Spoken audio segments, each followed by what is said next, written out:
హర్షధ్వానాల ద్వారా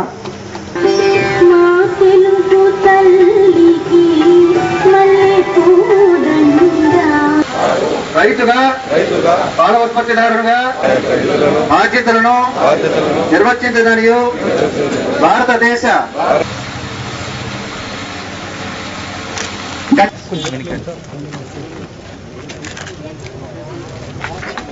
తో పాటు మా గోల్స్ కూడా చాలా పెరిగాయండి.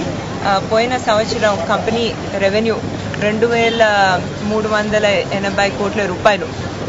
దీన్ని వచ్చే 5 సంవత్సరంలో అంటే 2022 కల్లా 6000 కోట్లు తీసుకెళ్లాలనేది మా టార్గెట్.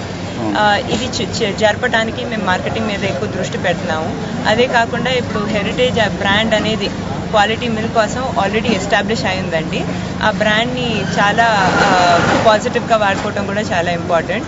కానీ కంపెనీకి వెన్నెముక లాంటి ఉన్న రైతులు వాళ్ళ సంక్షేమం మీద ఎక్కువ ఫోకస్ పెడుతూ ఉంటాము.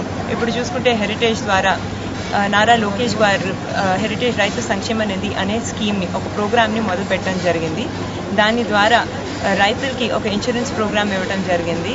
యాక్సిడెంట్ అయ్యి వాళ్ళ మరణం అవుతే 2 లక్షల రూపాయల దాకా కవరేజ్ ఇవ్వటం జరుగుతుంది. అదే కాకుండా